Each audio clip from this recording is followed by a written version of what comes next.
इमामुल हक ने ऐसा लगता है खुद को कप्तानी के लिए पेश कर दिया है इनडायरेक्टली। एक इंटरव्यू दिया उन्होंने, जो ट्रेनिंग कैंप चल रहा है लाहौर में उसके साइडलाइंस पर, उसमें उन्होंने कहा कि पाकिस्तान की कप्तानी करना ऑनर की बात है और मुझे किसी भी फॉर्मेट की कप्तानी मिलेगी तो मैं उसको कबूल कर लूँगा। लेकिन इस वक्त जिस फॉर्मेट की कप्तानी की बात चल रही है वो है टेस्ट फॉर्मेट, क्योंकि शान मसूद 16 मैचेस में से 12 हार चुके हैं। उनकी कप्तानी पर सवालात हैं और वही अभी तक कंफर्म नहीं हो पाया है कि शान मसूद आया कप्तान रहेंगे या नहीं रहेंगे।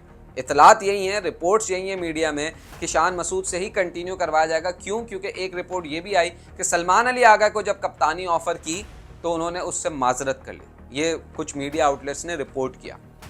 अब जब सलमान अली आगा की बात हो गई कि वो उन्होंने रिफ्यूज़ कर दिया, उसके बाद कोई ऑप्शन नज़र नहीं आता था। लेकिन अब इमामुल हक को शायद लोगों ने उस तरीके से याद नहीं किया था, लेकिन वो कहते हैं जनाब मुझे आप भूल गए हैं क्या?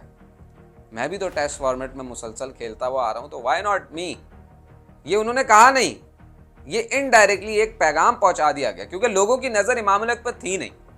लोग सलमान अली आगा को एज कैप्टन देख रहे थे, उनकी बात कर रहे थे कि यार टेस्ट फॉर्मेट में उनका रिकॉर्ड अच्छा है, वो पाकिस्तान को लोअर मिडल ऑर्डर के साथ और टेल के साथ लेकर चलते हैं। कई टेस्ट मैचेस सलमान अली आगा ने बचाए भी हैं, तो लोगों के जहन में सलमान अली आगा का नाम था, अगर शान नहीं तो सलमान। बाबर आजम का नाम कुछ लोगों को था, उनके फैंस को था, लेकिन बाबर आजम चूंकि अब कप्तानी के उस फेज से बाहर आ गए, लगता नहीं है कि वो दोबारा कप्तानी कभी लेंगे, तो उनका नाम भी इस तरीके से गौर नहीं किया गया।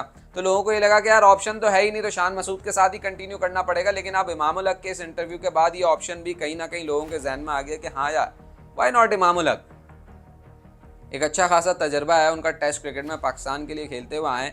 वनडे में उनकी बड़ी एक अच्छी एवरेज है। हालांकि वो चैंपियंस ट्रॉफी में खेले तो उस तरीके से परफॉर्म नहीं कर पाए थे, लेकिन वो कहीं ना कहीं पाकिस्तान के लिए लंबे फॉर्मेट में काफ़ी कारगर साबित होते हुए नज़र आए हैं। तो अब इस इंटरव्यू के बाद एक नई बहस छिड़ गई है।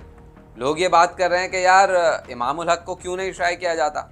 दो चीज़ें उनकी, एक तो आपके लिए वो जो सेंट्रल कॉन्ट्रैक्ट की कैटेगरीज बनाई जा रही हैं कि भाई टेस्ट के लिए अलग कैटेगरी होगी, वनडे और टेस्ट के लिए अलग कैटेगरी होगी, T20 और वनडे के लिए अलग कैटेगरी होगी और T20 के लिए अलग कैटेगरी होगी। तो उसमें आपके पास इमामुल हक एक ऐसा ऑप्शन है जिनको अगर आप टेस्ट के लिए पर्टिकुलर कर देना कि भाई ये टेस्ट मैच ही खेलें, क्योंकि इमामुल हक लीग्स में इतनी उनकी डिमांड नहीं है, वो ज़्यादा T20 लीग्स खेलते नहीं है। T20 का उन्हें इतना अच्छा प्लेयर समझा नहीं जाता, वो PSL में भी नहीं T20 में नज़र आते हैं, ठीक है। और T20 उनकी इतना कोई उनके लिए गो टू ऑप्शन है भी नहीं। तो उनको फिर एक ऑप्शन के तौर पे देखा जा सकता है कि हाँ यार, टेस्ट क्रिकेट का कॉन्ट्रैक्ट इनको मुसलसल तौर पे दे दिया जाए और इनको एक जिम्मेदारी लगाई जाए कि आपने टेस्ट टीम को बिल्ड करना है, और शायद उनको लेकर फिर चीज़ों को लेकर चलें। और फिर दूसरी बात इमामुल हक के हवाले से ये भी अच्छी है कि कम्युनिकेट बहुत अच्छा करते हैं, ठीक है। कम्युनिकेशन स्किल्स उनकी बहुत स्ट्रांग है और वो जो है ना टीम को लेकर चलने की एक जो है ना वो सलाहियत रखते हैं। और ख़ुद ये अपनी बात कहते हैं इंटरव्यू में कि मैं पिछले 2-3 सालों से डोमेस्टिक में कप्तानी भी कर रहा हूँ, तो वहाँ से मुझे तजर्बा भी मिला है। तो इन शॉर्ट एक ऑप्शन जिस पर लोगों की नज़र नहीं थी, इमामुल हक के इस इंटरव्यू के बाद उस पर नज़र चली गई है कि भाई टेस्ट की कप्तानी अगर किसी को सौंपने का पाकिस्तान क्रिकेट बोर्ड सोच रहा है तो Imamul Haq could be one of the options.